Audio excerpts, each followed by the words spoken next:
Welcome everyone. So I'm going to be talking to you today about BA Animation course. I'm Stuart Hilton, course leader. I'm going to introduce you to Marcelina, who graduated last year. Hi. Yeah. So Marcelina is going to be around to answer a few questions about her experience of the course. So just to give you a bit more insight. But initially, I'm just going to speak about the course. Now, the course has been around for a long time. I've been the course leader for 2 years, but it's changing. And this year, this is the first year that it's going to be splitting up into 2 pathways. Currently, the course is 4 pathways, and it's very large and difficult to manage, but it's now going to be just character animation and experimental animation pathways. So I'll talk to you a little bit about how those pathways work. But first of all, I'm just going to give you an overview of the course. That's me, Stuart Hilton, course leader. I usually look like that, but today I look like this. It's a practice-led course. So it's very super practical. It introduces you to the core creative and technical approaches within animation discipline. Animation, as you probably know, has so many different processes and techniques behind it these days. It's not just drawing, it's not just cartoons, it's computers, it's and everything in between. Actually, it's analog, it's digital. People play with all those materials. Old-fashioned materials come back constantly and are reinvented and reinvigorated by youth.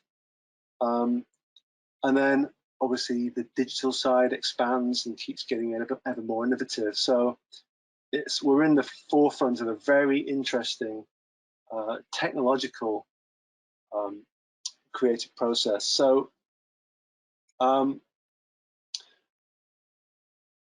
in the first year, well, we'll talk to you a little bit about the pathways, the 2 pathways and the rationale behind it.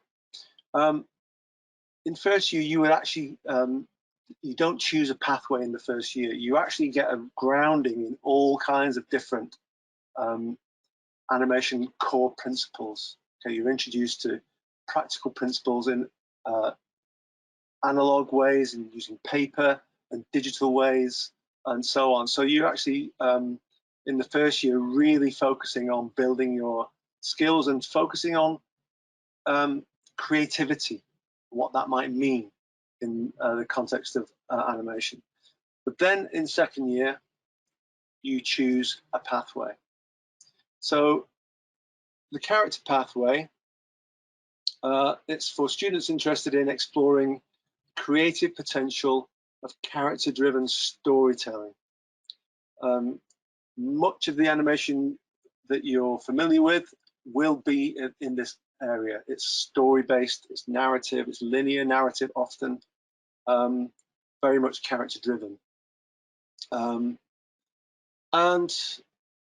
it's a tradition. It's rooted in tradition, but it's also being reinvented all the time. And on this pathway, you'll learn how to use all the core principles of animation, how to articulate movement, create meaning using a variety of methods: 2D, digital, analog techniques, stop motion, possibly a combination of all of those. Increasingly, that's what does happen. And you'll explore narrative and script development, character design, storyboarding, use of sound and creating animatics, all things that are used in the animation industry. So it's very much focused on learning how those pipelines work, how you schedule, how you plan projects, and so on. So there's quite a strong focus on industry-facing work, and it's very much in that world. Okay, so that's the character pathway. But increasingly what we've seen is people that are interested in other ways to make animation that may not involve character in an overt way, or even storytelling in a way that we're used to. So the experimental pathway is there for people that want to explore other ways of using animation, and we encounter animation in all kinds of different ways now. So people may be making 2D, 3D, analog and digital work. It might be motion graphics. You see a lot of motion graphics out there, and that is, again, it's a big part of the industry now as well. Documentary, animated documentary is a growing area. Stop motion, again, stop motion can be in this pathway as well. Abstract animation, audio visualization, people using music or sound to drive an idea.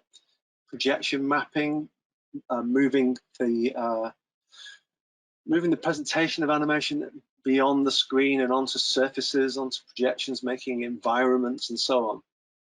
So all these areas are sort of sometimes termed expanded animation, but the experimental pathway looks at that area, looks at expanding that area of animation. And actually there's, as with all of these pathways that we're currently running, there's not a hard line between the two. So it's more of a strong bias. But there are overlapping elements, and there are some things that you would definitely need for both core knowledge about the principles of animation, about how things move. Those things underpin everything, and that's very much in the first year. And there are also elements that are taught throughout the 2 years that you would be in pathway that are common to both. So yeah, the experimental pathway encourages that kind of innovation and exploring different materials and digital analog methods and so on. So there is also, which started this year, a DPS, which is called the Diploma for Professional Studies. It's a sandwich year that's introduced between second and third year, and it's an optional sandwich year. Okay. So it's new this year. It's doing really well. It's an opportunity basically to get out into the industry, working in studios. You find it encourages you to find internships and professional experiences for the whole year, for the whole of that. It's effectively a third year, and then you jump back in to your third year of the BA the next year. So it effectively makes a 4-year course. So it's like a little, you dip out for a year. So that's new.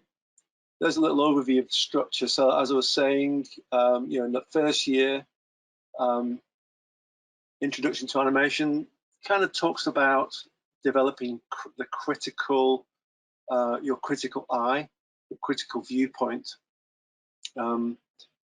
and the production principles. Introduces you to all the core principles of animation. Sometimes they're called the 12 principles, but there aren't 12 in all honesty. There's one, but also there are many. So, but we introduce all of those practical approaches to animation that underpin every kind of animation. And then in the second block 2, after February, that's where you move into your first essay writing in Informed Practice 1 that tries to connect your practice with your critical writing. And then visual narrative, which is another practical unit where you engage with narrative, you engage with what narrative can be in animation. So that's first year, and then at the end of first year, you choose a pathway. The projects that you do, they're five-week projects in visual narrative. Those projects are you choose 2 of them, and they're designed to help you choose which pathway is most suitable for you. So that's the focus of that pathway. That's that unit. Year 2, the first block, all the way up to February, is principles of, again, just exploring principles. Often that will be a live brief that you work. Currently, you work in teams. We're working with NHS at the moment, and that's a really fascinating area. And then alongside that, you're doing informed practice 2, which is again developing your essay writing, your criticality, and linking it to your practice. In block 2, you have exploratory practice. And that's an opportunity to really zoom in on what your practice might be. It's experimentation and really developing your own ideas. Often in this unit, people work solo, but they don't have to. We encourage collaboration all the time. It's kind of at the heart of the course.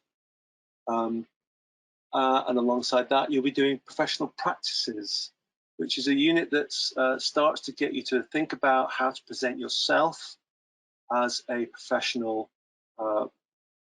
force in the world. So you consider how you connect with the world outside. You get showreel together, you get your possibly a website, whatever your social media presence is. We talk about that. And we also do some projects as well, some live projects, and work with some outside companies that give us live briefs. So that's second year. The optional third year, the optional sandwich year is in there. There's also the the creative computing option as well. In year 3, this is where you make your final major project. Okay, and that first part of that, you focused on experimentation, on developing the ideas, and really pulling apart what it could be. And then you're into production. You form teams mostly, although some people like to work solo. But there's a big opportunity again here for collaboration. So that is basically runs the length of the whole year, but it's divided up into sections so that it's digestible. It's experimentation, research and development, and then it's pre-production, then on into production. And alongside that, you have informed practice 3, which is your essay or your thesis. And again, that is designed to support your practice. It's informed practice. You inform it with criticality and theory.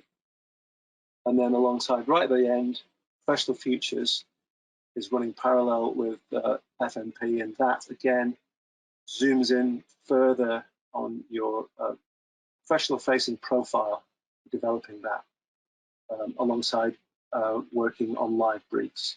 So there's a lot of opportunity for live briefs throughout the whole course. So there's a little overview. In terms of how we deliver the course, it's the bulk of it is on site these days, which is great after the COVID experience we've all had. We're now back to about 80% of the time we're on site, using all the equipment and so on. We have found that some sessions actually do work quite well online, so that's something that COVID taught us, just not all of it. So yeah, we still we do keep some online delivery, but it's only about 20% of the taught sessions are actually online. The staff expertise. We have a large team. We have currently 10 permanent staff members and a large pool of really interesting and different associate lecturers. And then alongside those, we are also supported by arts temps, which are alumni that help us support work in studios. And funnily enough, Marcelina is having that experience right now. How's that going for you, Marcelina? The arts temp. Yeah, I really love it. I love participating and sharing what I got to know with the current students. I really, really love it. I really hope that I can do it more often, to be fair. Well, you heard it here first, people. It's going to happen more. I think it's really interesting getting students that are recent graduates and sort of connecting them to the students that are there right now, but also for the students that are there right now, they can see how things develop, how things change, and you can be an advocate, which is really, really good. And also it's you'll be young people. You don't want to be taught exclusively by old white guys with beards, right? So that's really important for us to keep things diverse and exciting and stimulating. So yeah, we have expertise in all kinds of areas. Obviously, the thing about animation, you may have already picked up, I think it's the most difficult degree you can do, honestly, but maybe from, I don't know, medicine. But because you've got to come up with ideas, you've got to design things, you've got to animate them, you've got to have ideas about sound, maybe script, you've got to think about acting, you've got to think about where things are going to be shown, you've got to consider your audience. There are so many things you need to know about. And we have experts in stop motion, expanded animation, projection mapping, 3D, 2D, script writing, storyboarding, acting, etc. So we support all these, the parts of animation that you need to know. And we don't expect people to become experts in all those fields when you're a student. Part of it is the journey that you go on and the things you find out about yourself, and what is exciting, what is interesting, and the things you didn't know you were good at. That's always really exciting for tutors to see. For me personally, it's one of the things I love. So software changes all the time. We support, core software at all times, but it's changing always. So we try to stay on top of all that as well. Collaboration, I mentioned, it really is at the heart of animation. Animation is difficult to make on your own. I know, because I've done it quite a lot myself. And I'm seeing a nodding, Marcelina. And you totally agree. Definitely. It takes ages, and you need a team to handle all your ideas, and it's a whole production. Yeah. And it's interesting, actually, when you have to discuss your ideas with people, it actually galvanizes them, and it makes them clearer. You have to explain an idea. And when things are just in your head and floating around, it's so good to collaborate and to discuss an idea and to sort of pin it down. It can still be fabulously inventive and everything else, but at some point it has to be pinned down, and discussing it and collaborating always does that. It's a great way to make that happen. So we collaborate, currently we collaborate across pathways. We always encourage that, and that's kind of what I'm talking about with the sort of the fuzzy line between experimental and character. I can imagine very much collaboration between those two pathways. We encourage it all the time. So even though you may find yourself in one or the other of the pathways, doesn't mean that you're just in that channel and not meeting anybody else. The idea really is to mix it up. And yes, you've got a certain focus, but you are experimental and you're working with character, you're collaborating with character people, you're going to come up with something unique. So we encourage it all the time. And we also encourage collaboration with other courses. It's difficult, in all honesty, because everyone's got their own structures. But we do have projects where we work with MA script writing, for instance, where our students in third year develop quite fabulous TV series ideas. I'm seeing Marcelina nodding there, because that's an experience you had, right? Yeah, I had a chance to. It was our project to collaborate with screenwriters. My team turned out to be great people. That we created the TV series. I enjoyed my time there, and I still keep in touch with those people, and we still keep working on it. To be fair, even after graduation, it was a great opportunity because like you said, I would pick today from those two pathways. I would choose character, which is storytelling, but I'm not very great with writing. But at the same time, in this collaboration environment, I had a chance to give my ideas, and they are good at writing, and I could participate in the storytelling, but focus on my creative visual side, and they could put together our ideas, and that was a great experience, something that I really enjoyed doing. So yeah. Yeah, and also you got to work with, didn't you present to some professionals in the industry as well? Oh yeah, that was great, exciting. Yeah, to extra big.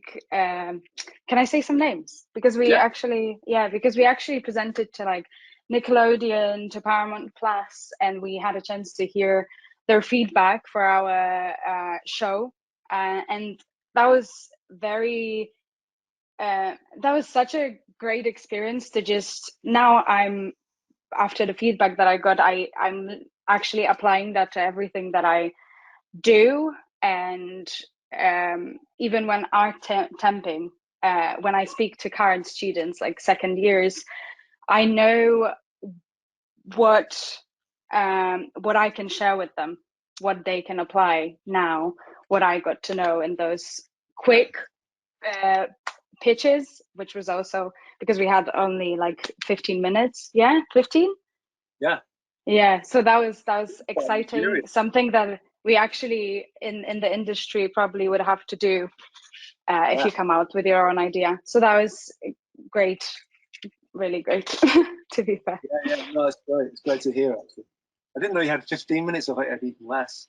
Sometimes it's No, like, yeah. So the elevator pitches, because when we started the course, all the time you would hear the elevator pitch. You have to quickly know how to pitch your series, and we just like. But at university, kind of in this, everybody wants to listen. Like we have tutors that actually can spend time with you and speak to you about it. But in a real professional environment, nobody kind of has time to listen to hundreds of ideas, and it was kind of yeah, something new that we actually had to apply ourselves and actually pitch within 10 minutes, which is not so simple. Yeah. yeah, great. It sounds exciting. I should do that course. So yeah, collaboration. There we go. There's some good reasons to do it. And like Marcelina says, we try to get it to be true to what you might experience in the real industry out there. You know, early on, you'll be talking to tutors mostly, but we try to get you involved with get other kinds of feedback from outside the kind of nurturing world and nurturing the supportive world of university. But when you get out there, it's not quite like that. So it's good to have the balance and that understanding of what it might be really like. So yeah, we are connected to the industry. We talked a little bit about the professional practice and professional futures units at the end of second and third year, where we get you working on live briefs, live projects, all kinds of different ones. We also have a lot of visiting lecturers. Being in London, it's really helpful because there are a lot of practitioners here from all over the world. So it can be truly international, but also on our doorstep. So we try to get as many visiting lecturers as we can coming in to talk about the industry, talk about their practice, all kinds of different people. So that's really important. And you know, there's people that might be individual artists that are working in experimental media, but there might be studios that come in, and they're commercial studios. That's what they do. They make commercials, they make TV series, and so on. So we've got a lot of good connections there, and a lot of us have worked in the industry as well over the years. These are some of the collaborations we've done in the past, some of the live briefs we've done. NHS currently we're working with, Horniman Museum. It's really amazing. Royal Academy of Music last year was great. Guildhall School of Music and Drama we're doing right now, actually. The British Library, a couple of years ago, we did some amazing stuff with. So yeah, so we always look for connections for live briefs, and they're different every year, and some come back regularly. The NHS have come back to us again. We had some very successful NHS productions last year in second year, so they're working again with the second year. Facilities, it's a really well provisioned course. There are 3D workshops, creative technology lab. There's lots of rooms with computers in, which, yeah, they can look a little bit drab, can't they? Just a lot of computers in a room, but you know, fill it with people and it's a transformed place. The digital space is lovely. That's a little picture of it there, actually. It's a place that you can work in freely. The canteen, college shop, the gallery spaces are really interesting. There's several large galleries in the building itself that host quite regular, really brilliant exhibitions. Kit room has all kinds of stuff that students can sign out, cameras to sound equipment, all kinds of things that you can sign out. Library is amazing. The library is quite extraordinary. I don't get in there as often as I'd like. And there's photography, there's studios, there's printing.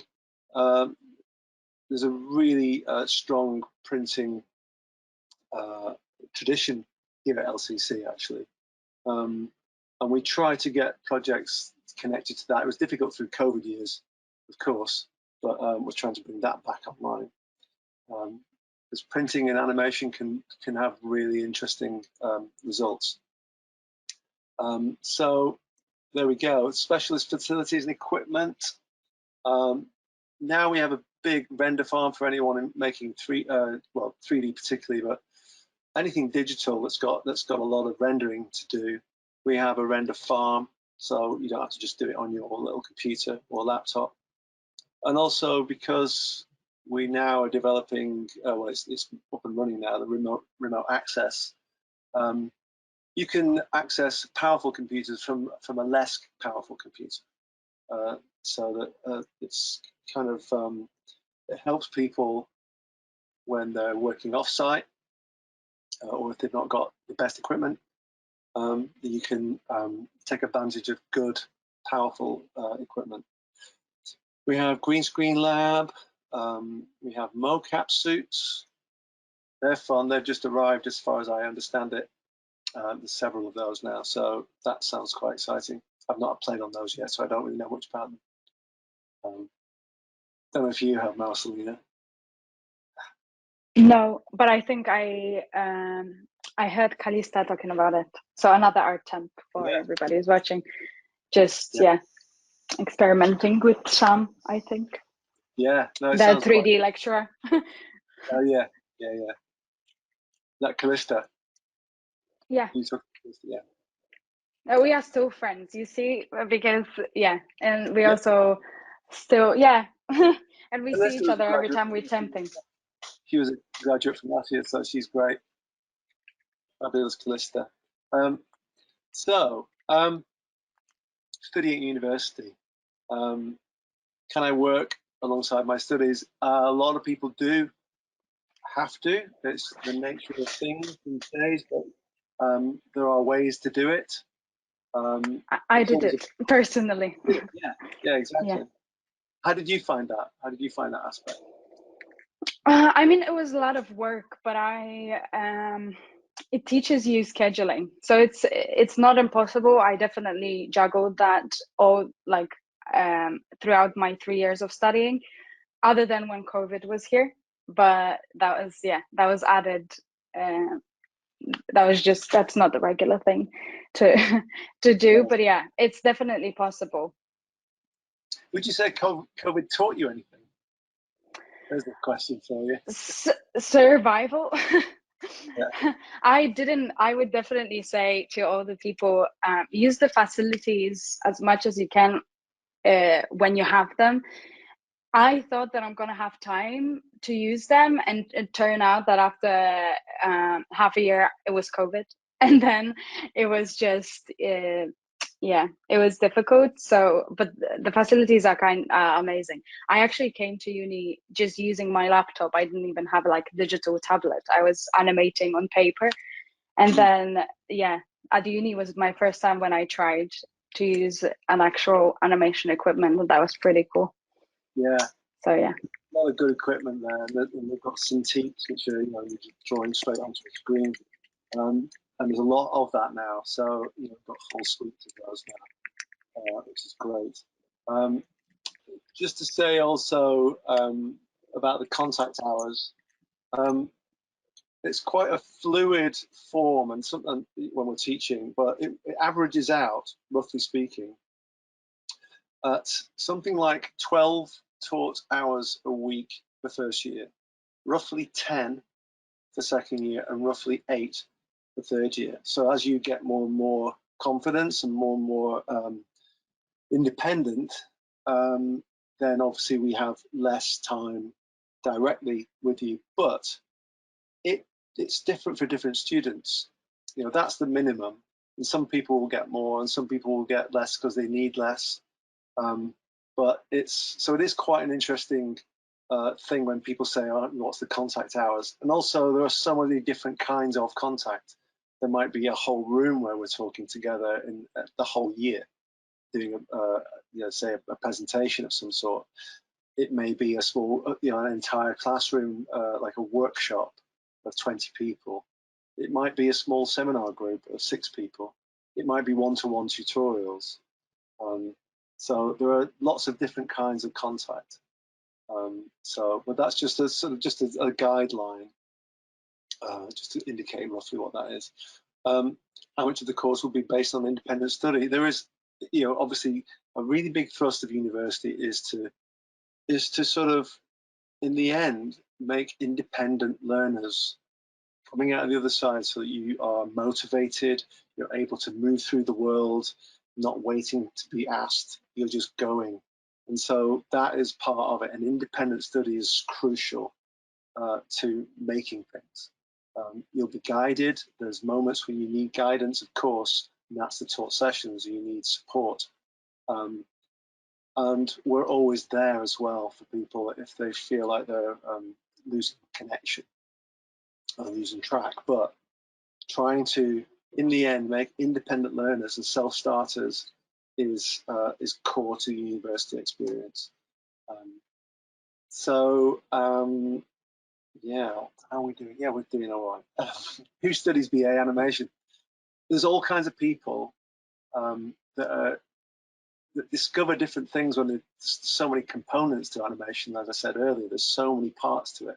You have to sort of try and taste. You're doing scheduling, you're doing animation, you're doing design and script writing, and you're trying to have a go at it and so on.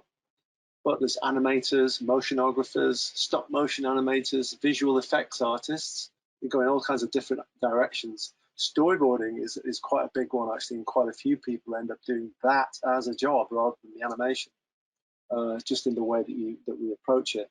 AV artists, illustrators. Some people find that the animation itself was just too much, but the ideas behind it, the thinking, the creativity leads you to a different way to illustrate. And that can be a part of your work life. And designers, some people go into fine art, some people just become filmmakers and exist on their own, exhibit in galleries.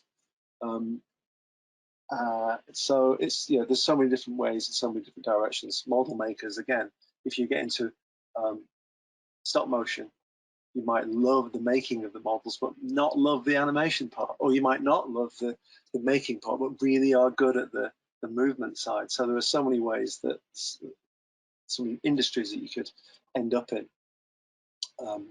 And production, actually, producers, there's so much organization that goes on. that many people do end up going into production and as a producer, as an organizer, essentially.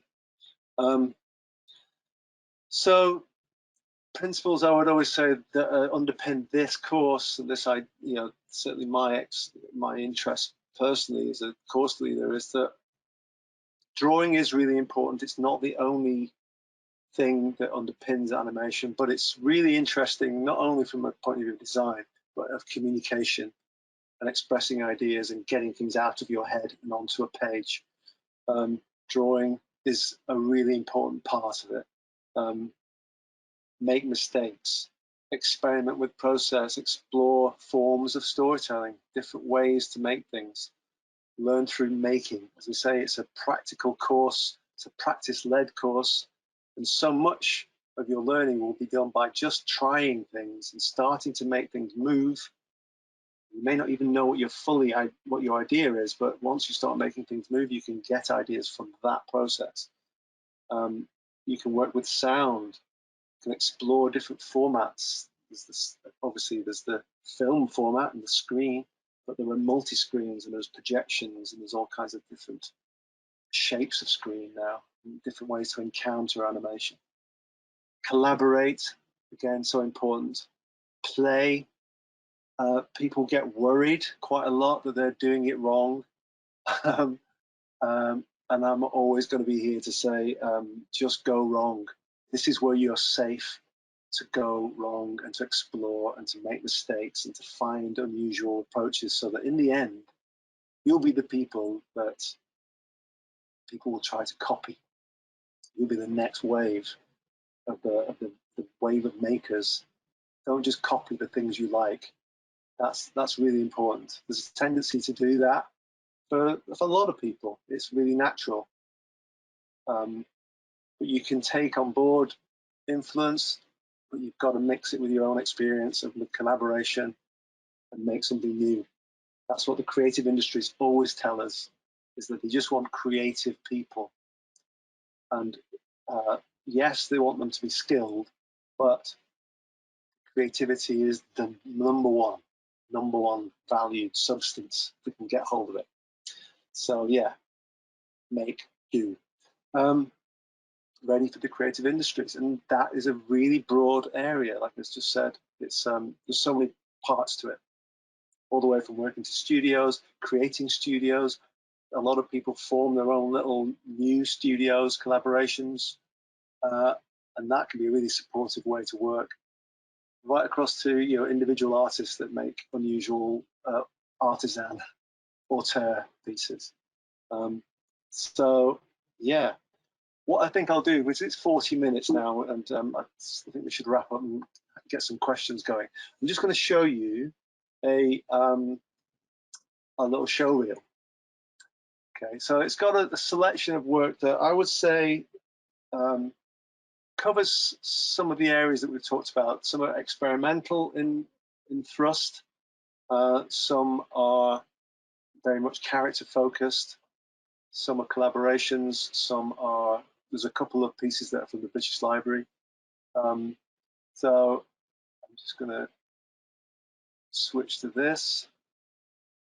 Hopefully it all works for you. So this is about 5 minutes and 30 seconds. And it's got clips of about 8 different pieces. One of which is Marcelina's, just going to say. Just a little clip. I think yours is the last one. You can talk a little bit about it. Okay, here we go.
and I rub some lard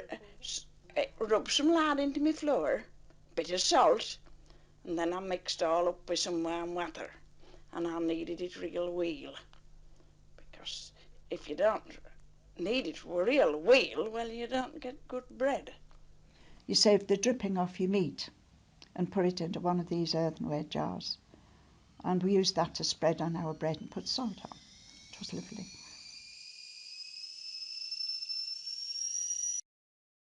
And it had a record player, and it had a little bit of storage underneath, and every morning my dad would listen to the World Service on it. So my dad said, we don't need a television, kills the art of conversation and all the rest of it. So we didn't have one until the World Cup. My dad had succumbed enough to the allure of the World Cup to hire a television for a couple of weeks, black and white.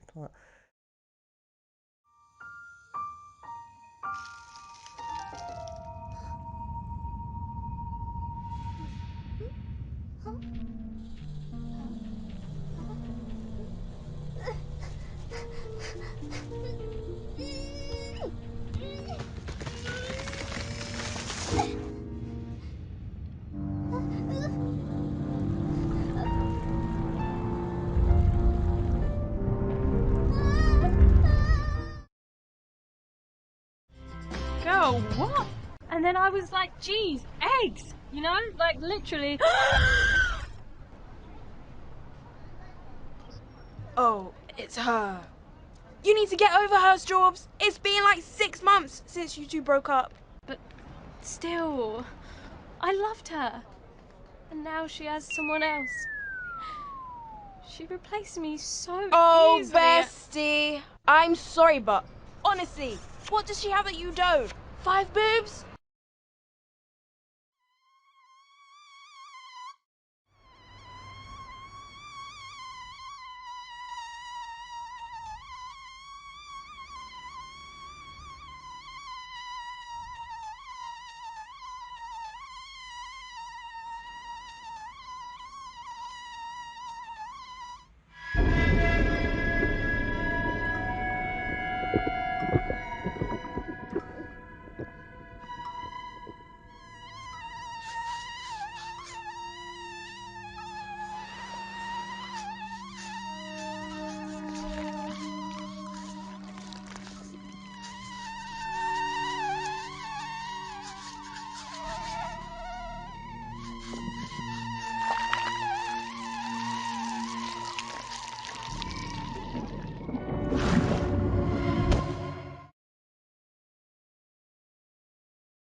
So there we go. There's a little overview of the kinds of things that get made here.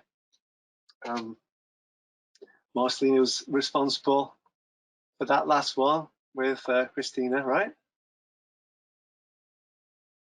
Ah, you're muted. Why are you muted? That's interesting. Well, I can tell you that it was a really interesting process. Okay, I got it. I got it now. I was muted. I couldn't unmute myself.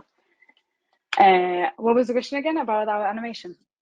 Yeah, it was really about the collaboration process actually, because that was you two working together. You know, how did that come about?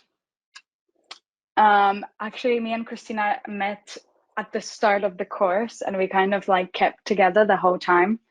And because we had similar ideas about animation and what we actually wanted to do, like after graduation, we explored all of the pathways and kind of get out on the same,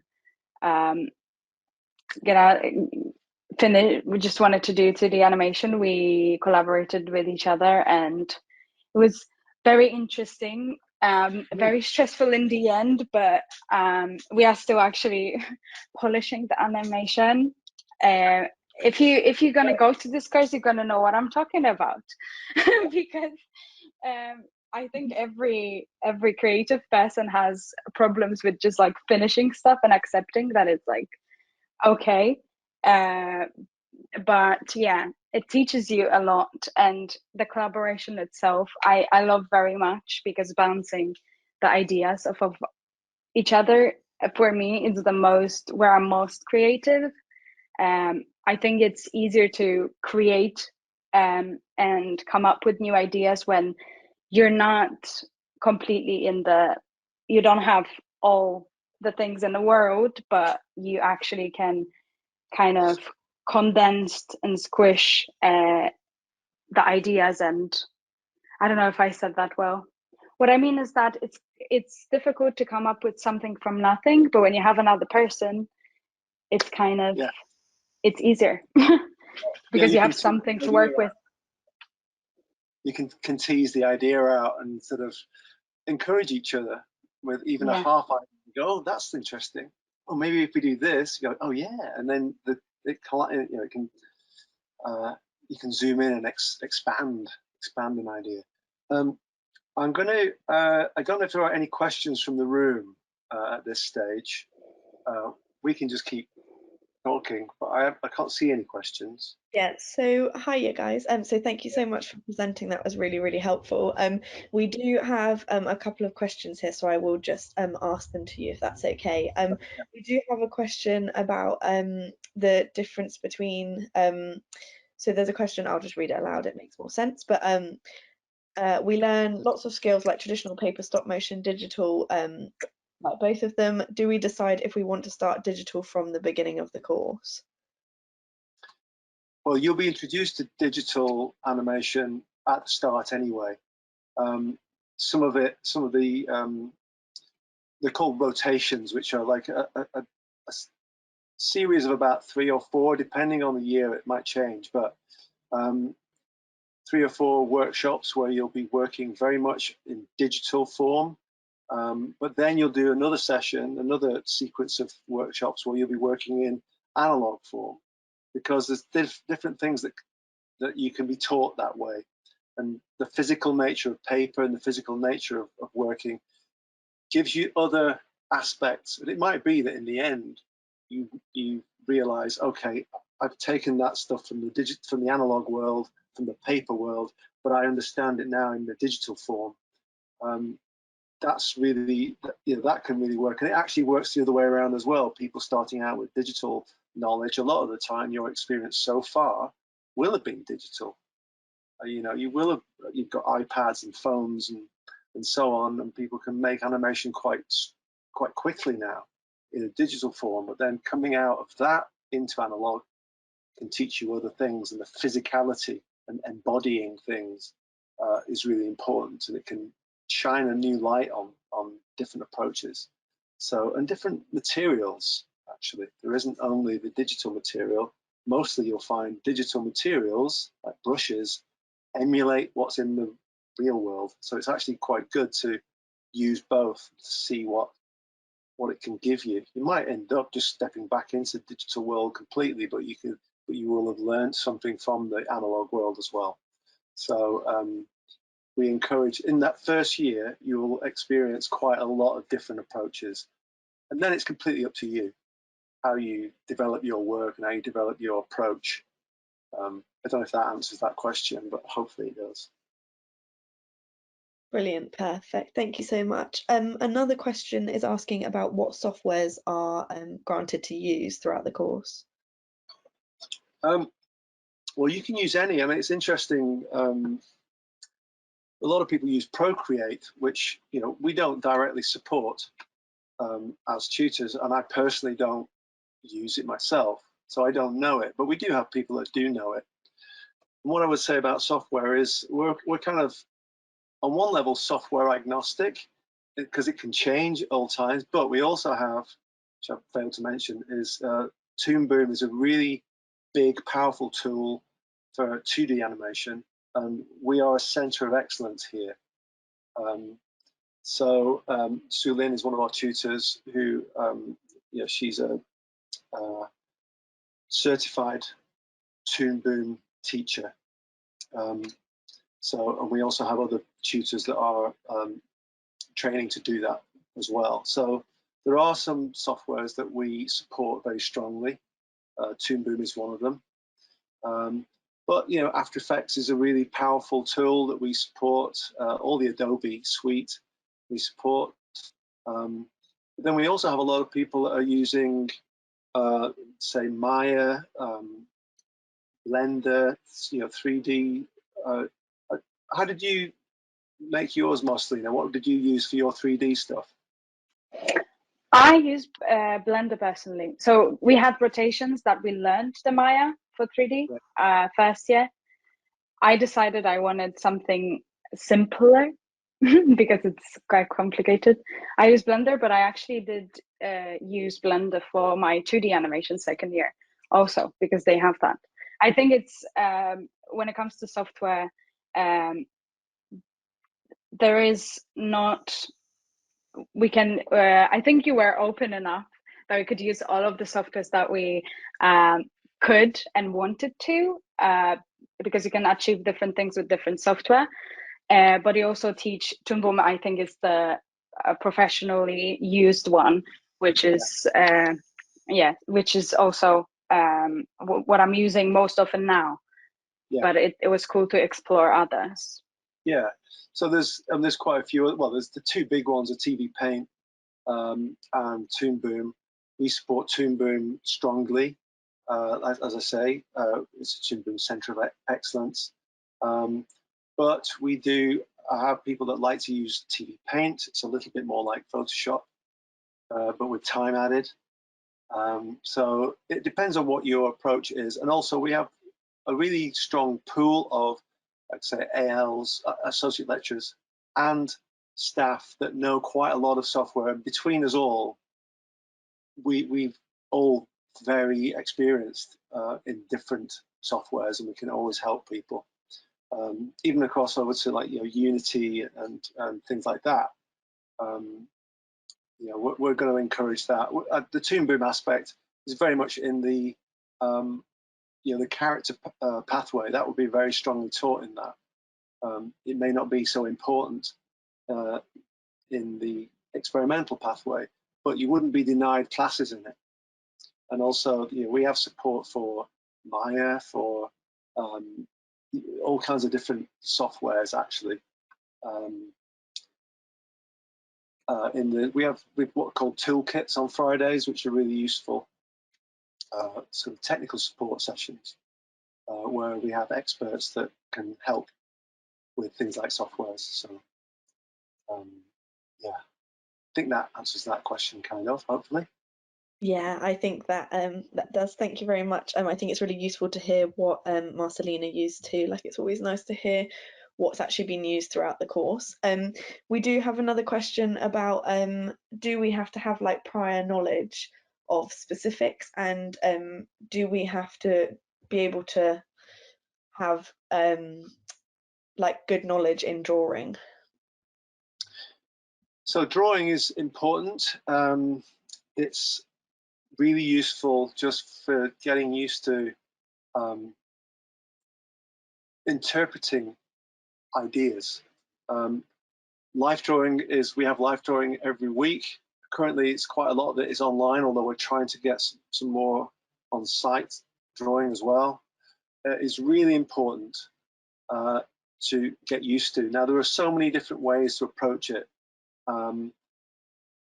Just getting used to using drawing as a way to communicate your ideas is important, because it's about getting ideas out of your head and onto a page. And how do you do that?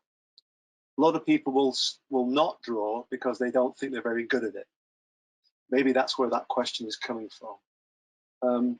But there are so many ways to draw, and people get burdened by the idea that they're not good at it, or that they can't draw like Rembrandt or draw like Picasso or whoever.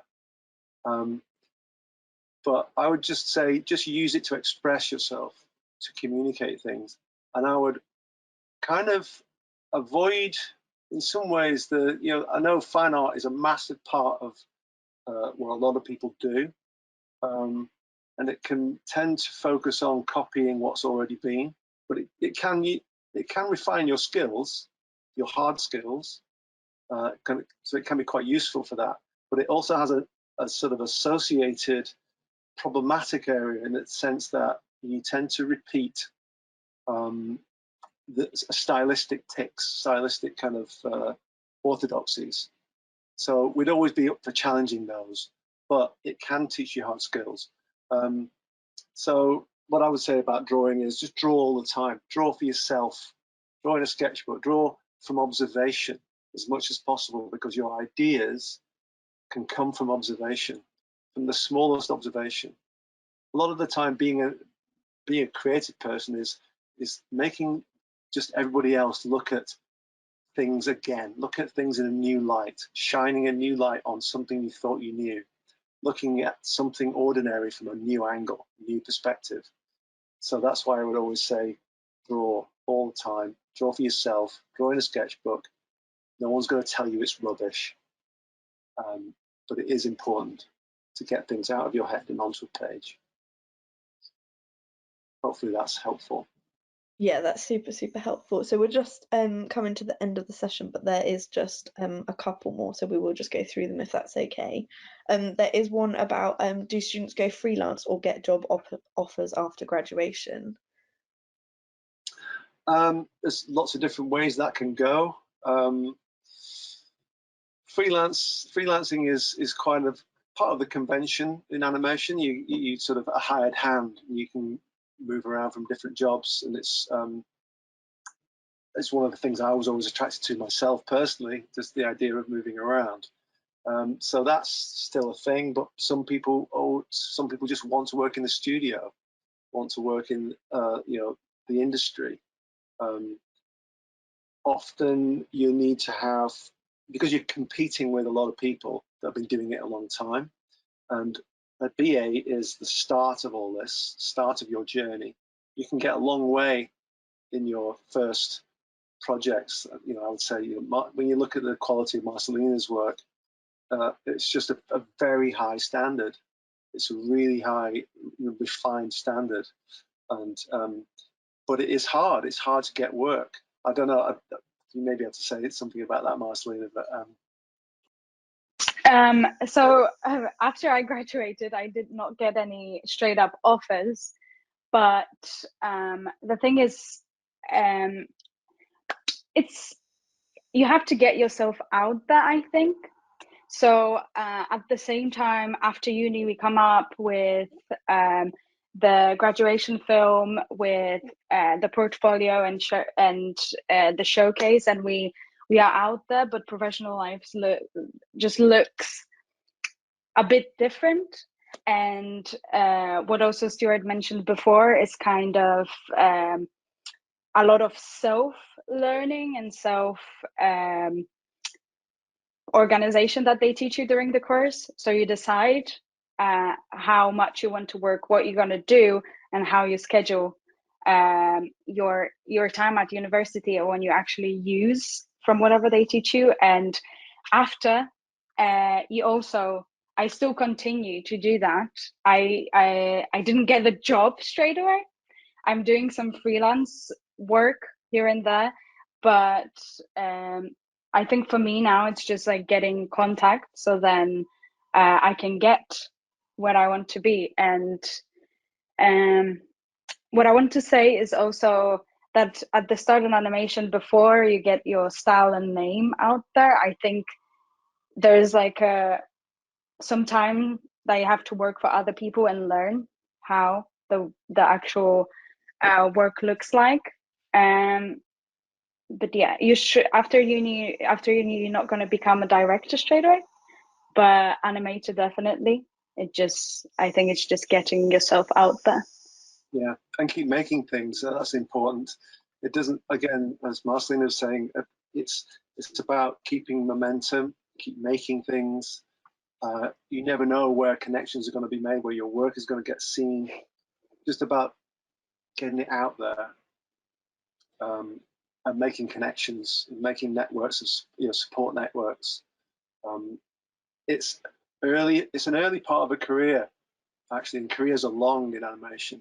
And because a lot of people have been doing it a long time, that's naturally what you're going to be up against. But there are quite a lot of studios, not as many as there used to be, although it's growing again. Studios that want interns, and they want to sort of give opportunities to graduates. So there are opportunities, but they are really hard. It is hard. There's no question. I'm not going to deny that at all. hopefully the idea is that you, as a self-starter, as someone that sort of believes in what they're doing and are just making things, you'll get there. It takes time and dedication, but you will get there. That's a message to Marcelina from me.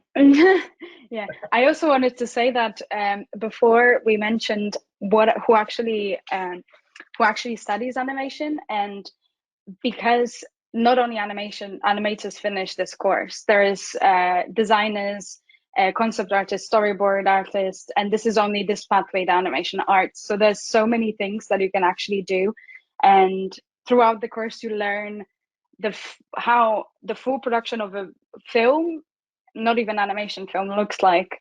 So that gives you a lot of opportunities afterwards of what you want to continue with. And some of my friends from my year, they are doing character design. Some people are just doing storyboards. I focus on 2D animation, and this is kind of difficult because, like Stuart just said, there are people that did it for years and they just like there because they can work and they have all the experience and practice, and they have the skills which I just finished, and I have to polish them and I have to showcase them enough so I can be there and be noticed, and then take their place and be a pain for other graduates in the future. So yeah, exactly. Thanks, Marcelina. Was there any other questions? There's just one last one and then we will wrap up. So it's just about the portfolio. It hasn't been spoken about massively, but if you're just able to explain possibly what you're looking for within the portfolio. Yeah, it's interesting. The portfolio aspect, we have a different department that actually recruits. So I actually don't directly see anybody's work. But what I can say is that what the recruiters will be looking for, and what I'm looking for, is a kind of raw creativity and a freedom to just, if you draw from life, I would really encourage people to draw from life, draw from observation all the time, but also don't worry about having a style yet, because what happens a lot in those early portfolios is we'll just see a lot of the same thing over and over and over again, okay? And it'll be copies of things that you know what they are. You'll have seen it. So it's really, really important to draw from observation. There's inevitably going to be inclusion of the odd kind of very strongly manga influenced kind of character, for instance. That's what we see a lot of. But it's just, it just becomes incredibly bland and difficult to choose a difference. And what we're looking for ideally is just a voice, a something else, a difference. What's your angle? What's your particular viewpoint? So showing some skills, showing some drawing skills is really handy. Work with color, work with things that you're a bit scared of. A lot of people are scared of color. I've never really been able to understand why, but it's true. Maybe it's too many decisions, but express yourself is what I would say in your portfolio. Plenty of drawing. You can have animation in there, you know, have a little show reel of work that you've explored and started to try to do animation, because you can actually do it on iPads and say Procreate, and there's ways to do it. There's a little app called, it's like, there's loops. It's fantastic. I can't remember what it's called. Anyway, there are things out there. There are ways you can do it. You can make little stop motion films and so on. So communicating your enthusiasm for movement, for storytelling, color, drawing, and ideas. So that's quite nebulous as a description, I would say, but the one to really take note from, I think, is looking for whatever originality might be, whatever you are. That's really important, trying to stand out from the rest of people. There's a lot of orthodox, a lot of, you know, there's a lot of that you need to sort of break away from and find your own voice. So there we go. Yeah. Perfect. Thank you so much. So we have overran a little bit, so we are going to leave it there. So sorry for any questions that weren't answered. I know there were only a few, but please get in contact with any of these email addresses on the screen at the minute if you have any questions about accommodation and any others listed. Thank you so much for presenting and for all your help, Marcelina. I hope this was really helpful for all of you guys, and thank you for attending. Thanks, everybody. See you. Thanks, Marcelina. Brilliant. Thank you very much.